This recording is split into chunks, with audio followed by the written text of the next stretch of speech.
You may not believe this, but there is a tremendous amount of true power in suffering.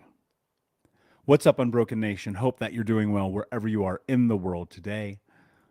I'm going to read you something here that I think is really important. It's a definition that I really resonate with for the word suffering.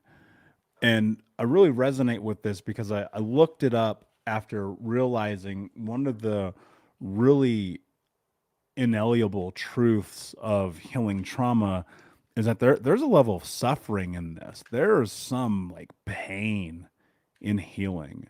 And in that thinking about, okay, wait a second, how do we actually use that to our advantage? And so I looked up the definition of suffer, and there were two variations that I really, really liked because they felt inherently true about this experience. One is to experience, undergo, or feel something painful, injurious, or unpleasant.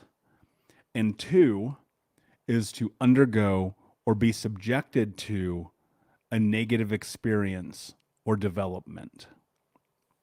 And I was thinking about this a lot, this journey. So often we go to this place of because you're learning who you are.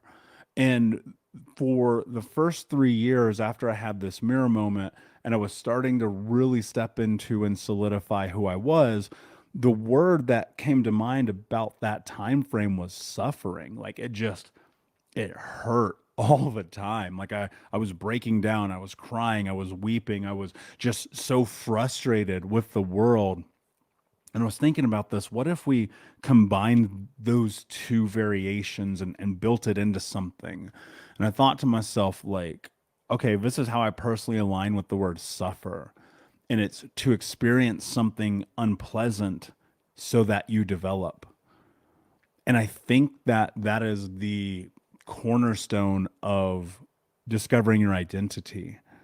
Unfortunately, whether or not we want to admit it, like the suffering that comes in this form of learning and personal growth comes at a price. Like there is for sure a price to pay in this journey.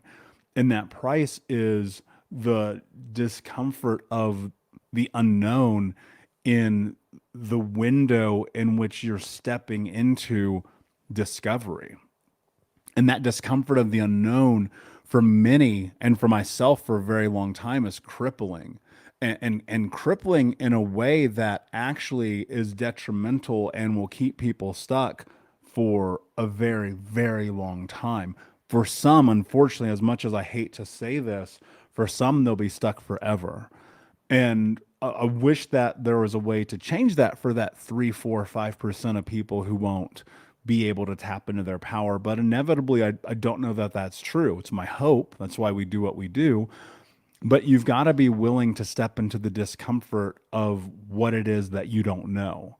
Because you only know who you are today. You don't know what you're capable of yet because you have not yet crossed that threshold of figuring it out. And for so many of us, figuring it out, and this is what I believe to be the truth.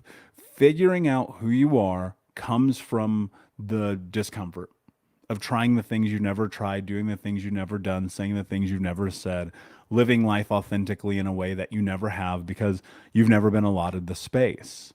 But in that discomfort, like that's where this word suffering plays a role. And I want you to think about whether or not you're willing to undergo the tremendous amount of what it like really of suffering of what it takes to get to where you want to go, because you're going to have to go through many, many, many unpleasant things. You know, and people will look at, I hope this isn't as true as I know it is to be, but you know, I think that a lot of information kind of reiterates and solidifies this for me, that a lot of people believe that my journey was just kind of like this 180 and suddenly I had life that is very different. There is no overnight success in this game. Like I don't care who you are. Nobody's been successful at healing. Nobody's been successful at building life. No one's been successful at anything in an 180 overnight sudden occurrence.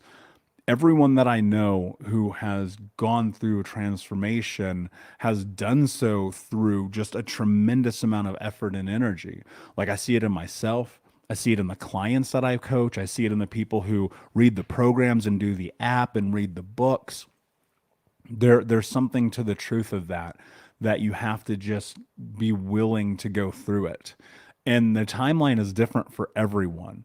And I think for some people, they believe, you'll read a book one time or you'll go to one conference and things will be different. But I don't think that's true. I think the crux of life is, you're in this level of preparedness for the discovery of who you are.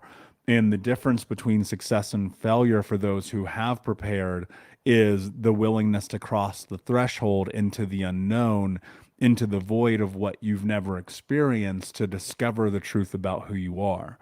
And I believe that that only comes through the willingness to like walk to that door, turn the handle and step in. And that's metaphorical, of course, but there's some truth in that. Like there's some really fascinating information when you think about it, of the viability that stepping through a threshold is actual. Like it's real, it's true. Because think about it, sometimes like you're always stepping through these thresholds in your life, whether at work or career or relationships or with the kids or personal development, whatever it is. You're always walking through a door or leaving a door. You're entering or exiting all the time through everything that you're doing all day long. Like think about this, even in your career. Like let's say you work in an office. How many times do you walk through a doorway? If you work at home, how many times do you walk through a doorway? In your day to day life, how many times do you walk through a doorway?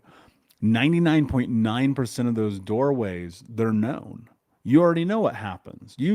Like I'll give you an example. When you go to the grocery store, exactly where that thing is that you got to go get. In your home exactly where that thing is that you need right now. At work exactly where you have to go for the meeting. It's known. There's nothing unknown to any of those circumstances except for the first time that you do them. And leading up to that, there is this level of suffering in which you're learning and developing and understanding who you are to be able to navigate those experiences in real time in a way that is proficient. And that only comes through the effort and energy that you've put in up to this moment to understand what may happen. And then you go through the threshold, the doorway, you face the discomfort and the unknown, and then you find out whether or not you were right. I believe that to be true about what it means to heal, what it means to live life on your terms and be the hero of your own story. I believe that you have to be willing to be prepared up to a certain point, and then at the moment of truth, walk through the threshold of discovery to figure out who you are. And if you're not, nothing will be different.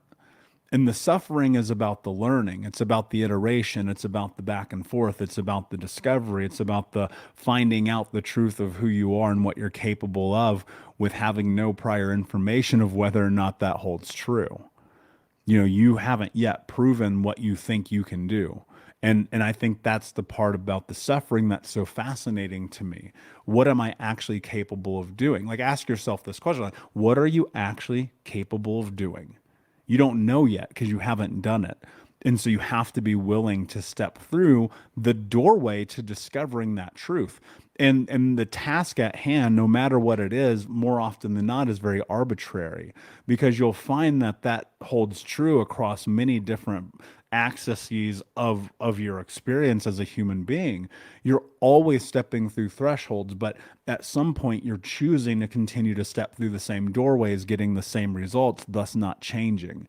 And then comes this moment in time in which you have to make a decision on the willingness you have to suffer through finding out who you are. And that comes through the unknown. And so in order to do that, you literally have to be willing to say, all right, I'm walking through. Let's see what happens. And you'll find through the process of iteration and taking samples that more often than not, you're going to be wrong. Like that's just the truth of it. That's where the factor of suffering comes in. That, in my opinion, right? It's to experience something unpleasant because you're going to learn what you do and do not like. And the things that we do not like are far more unpleasant than the things that we do. I think that we can agree on that. And so, in discovering and figuring out the things that you do not like, or the things that you come to find are actually detrimental to your growth, your personal experience, and what you want to build, what happens is you now have more data and information about the truth of who you are. And in that truth, you can further move closer to stepping through the threshold and the doorway of who it is that you want to be. And the only way that you do that, and this is what's really fascinating, and the only way that you do that, the only way that you truly, truly discover who you are, you do it again and again and again. So if you're in this place in your life right now where you're listening to this and you're like, all right, I want to figure out who I am. I want to be me. I want to let go of the past. I want to heal. I want to recover. I want to whatever that thing is, you got to step through it. You have to suffer yourself to greatness. You know, you look at a guy, look at professional athletes who stand on the basketball court, for instance, they shoot 1,000 free throws every day for proficiency. Well, you got to be willing to shoot the first one before you get to 1,000, my friends. So I want to say thank you for listening. And I just want to take a moment and give you a huge amount of love for all the reviews.